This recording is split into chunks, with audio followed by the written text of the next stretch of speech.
Պարոն Պետրոսյան, հարցս վերաբերվում է ճանապարհաշինական կամ ճանապարհաշինության ոլորտում գործող սև խոռոչին, թե ֆինանսական, թե ֆիզիկական առումով, որովհետև փողոցները, որ երթևեկում ես, փոսեր են, որոնք սենց խորը նայես, Կալիֆոռնիան կերևա կես մետր խորությամբ եւ առաջին անգամ մեր քաղաքում որ հանրապետության առաջին անգամ մեր քաղաքում բեռնատար մեքենայի տակ ասֆալտը քանդվել, բեռնատարը ավանում ընկել էր փոսի մեջ, sense բան երբեք չի եղել։ Եվ երկրորդ հարցը դրանից բխող ֆինանսական սև խոռոչը։ Ես տարածքային կառավարման եւ ենթակառուցվածքային նախարարից փորձեցի հասկանամ 700 կիլոմետր ճանապարհը, որը կառուցվել վերանորոգվել է։ Դուք կարծեմ հասկանում եք, որ ճանապարհը կիլոմետրով չեն չափում, դա պարզ անազնվություն է, որտեղ Կոմիտասի պողոտան մի լայնություն ունի, Կոմիտասի պողոտան հատող Գյուլբենկյան փողոցը շատ ավելի փոքր, բայց ամեն դեպքում փորձել եմ հասկանամ այդ վերանորոգումներից քանիսն է նոր վերանորոգում, լավ կամ այդ փողոցի 5 տարվա ընթացքում չի վերանորոգվել։ Իսկ քանիսն է, որ վերանորոգում ես, հետո միատել ես վերանորոգում, հետո միատել ես վերանորոգում, եւ այստեղ հարց առաջանում, որ կա շահագրգռվածություն, այնքան վատ վերանորոգել, որ անընդհատ վերանորոգես։ Այս հարցը, որտեվ ուրեմն ասում, փողոցները կարող են քերթով նայել, երբ է վերանորոգվել, երբ է փոսային վերանորոգում արվել, քանի անգամ է այդ ուղենշումները կատարվել, արդյոք դրանք լումինեսցենտության պայմաններին բավարարում են, թե չէ։ Ինձ հետաքրքիր է այդ հարցը դուք ուսումնասիրել եք, թե չէ, եւ բացահայտվել են եւ ներկայացվել են արդյոք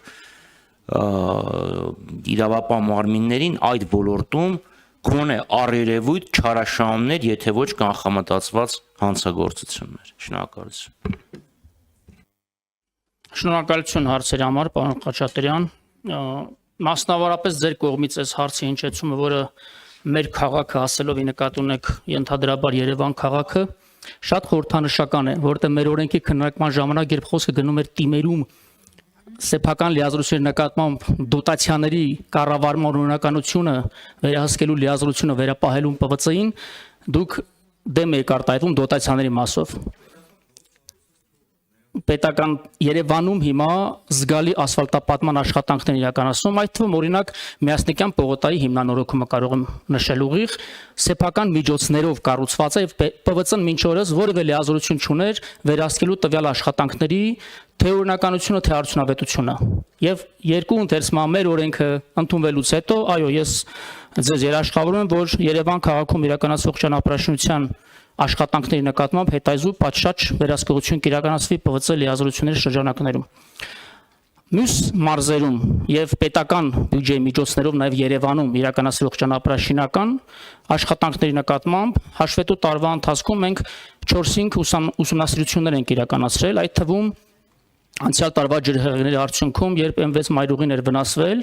Ալավերդու հատվածում եւ վարչապետի անմիջական այցի ընթացքում են ստացված հանձնականի հիման վրա վերահսկողություն ենք իրականացրել եւ այդ վերահսկողության արդյունքներով մի քանի տասնյակ միլիոնի առերևույթ խախտումներ ենք հայտնաբերել, այդ թվում նաեւ արդյունավետության մասով, ոչ միայն միջոցների կառավարման օրինականության եւ բոլոր նյութերը փոխանցվել են գլխավոր դատախազություն եւ նախաձեռնվել է քրեական վարույթ։ Նաև քրեական վարույթներ կան հարուցված մի քանի մարզերում պետական միջոցների կառավարման օրինականության եւ արդյունավետության նկատմամբ իրականացված վերահսկողության շրջանակներում, այդ թվում Գեղարքունիքի եւ Կոտայքի մարզերում եւ մի շարք մարզային նշանակության ճանապարհներ, որոնք որ վերջին տարին հիմնանորոգվել են եւ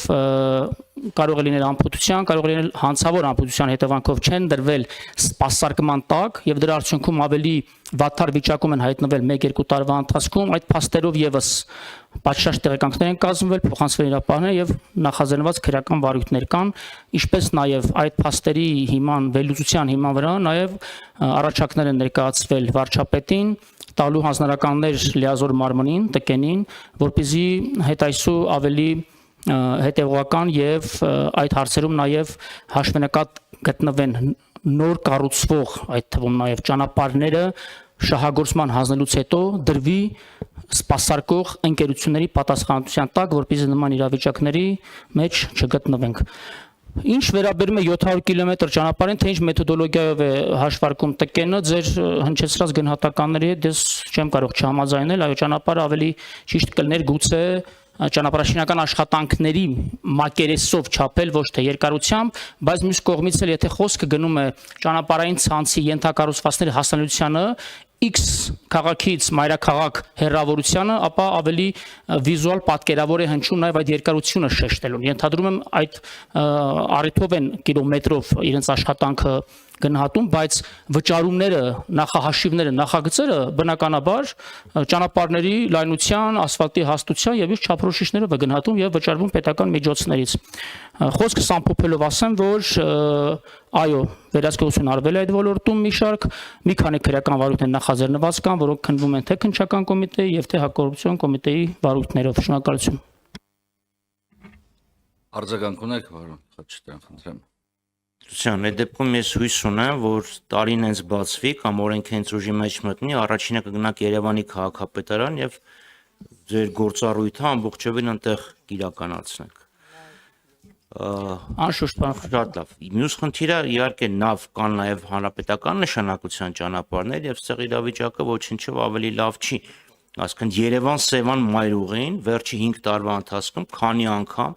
հատվածները քանի անգամ են վերանորոգվել։ Կամ Երևանից դեպի հարավ գնացող ճանապարհը Սպանդարյանի ջրամբար չհասած այդ հատված կա մի հատ։ Քանի անգամ է վերջի 5 անգամվա տարվա ընթացքում դա վերանորոգվել։ Հնարավոր չի, այսինքն եթե դու տեսնում ես, որ այդ ինժեներական լուծումը չի գործում եւ պետք է ուղղակի ճանապարհը մի քիչ բարձրացնես, որ սողանքներ չլինեն եւ դա դու չես անում եւ դիտմամբ անընդհատ ասֆալտ ես անում, հետո էլի ես անում, հետո էլի ես անում, հետո էլի ես անում, ստեղ այդ մարդուն կամ պետքա բժշկի ուղարկել, կամ դատախազին ուղարկել այդ մարդու մոտ։ Նման աշխատանքներ պատվիրող են։ Իսկ ինչ վերաբերվում է երկարություն, լայնություն, իհարկե համաձայն եմ, որ պետքա մակերեսով լինի, որովհետև M1 ճանապարհի որոշ հատվածներ շատ ավելի լայն են, քան թե միջգյուղական նշանակության ճանապարհները։ Բայց ավելի հետաքրքիր բան ասեմ, Գյումրիում 3 տարի առաջ երբ հաշվետվություն էին ներկայացնում, փողոցների քանակով էին ասում են 18 փողոց ասֆալտապատվել է։ Ես զանգեցի Գյումրի, ասում են աստրոյմաշի հետևը մի հատ փողոցի մի հատ հատված ասֆալտել են, անունը դնում են փողոցը հատ է հաշվարկվում։ Շնորհակալություն։ Խնդրեմ, պարոն Պետրոսյան։ Շնորհակալություն։ Ես ավելացնեմ նաև նախորդի հնչեցրած իմ արձանագրումներին, տեսեք, եթե խոսքը ընթացիկ նորոգումների մասն է, պարոն Խաչատրյան, ընթացիկները 3 տարի կատարվում է կառուցապատողի հաշվին երաշխիքային սպասարկման շրջանակներում։ Կարևոր եմ համարում դա արձանագրում։ Հիմա Երևան-Սևան մայրուղու, մասնավորապես ասեմ, Արծվի այն արձանի արչևի հատվածում անցյալ տարի, ուրեմն մասշտաբային նորոգման աշխատանքներ են մեկնարկել, մենք մոնիտորինգի հիման վրա պարզապես մշտադիտարկում իրականացրենք, հասկանալու ինչա կատարվում եւ մասնավորապես այդ հատվածը կառուցապատող ընկերությունն իր հաշվին երամյա երաշխիքային սպասարկման շրջանակներում բոլորովին անվճար պետության համար հիմնանորոգում էր։ Այսինքն, երբ մենք տեսնում ենք, որ որևէ ճանապարհ է հիմնանորոգվում կամ հատվածական ինչ-որ փոստալցման աշխատանքներ է արվում, որը որ վերջերս են կառուցել կամ հիմնանորոգել, ապա վստահաբար դա երաշխիքային սպասարկման շրջանակներում է իրականացվում։ Բայց որակի այդ այո, անխոս համաձայն եմ, խնդիր ունենք որակի, բայց մյուս կողմից էլ չենք կարող չարձանագրել այս մասշտաբի ճանապարհաշինական աշխատանքները մեր երկրում, այդ թվում միջպետական մայրուղիները, M4-ը, M2-ը, H2-ը, M6-ը, նայեք, երբ է Հայաստանի Հանրապետությունը ճանապարհային ցանցի այս մասշտաբի հիմնանորոգված, գծանշված բարեկարգ ճանապարհներ ունեցել։ Եվ այս մասշտաբի մեջ այո, նաև դժվար է մասնագիտացված ճանապարհաշինական ընկերություններ գտնել, որոնք որ բարեխիղճ կկատարեն նաև իրենց պարտականությունները։ Վերահսկողության տեսակետից անշուշտ առավելագույնս վերահսկողություն իրականացվում է։ Շնորհակալություն։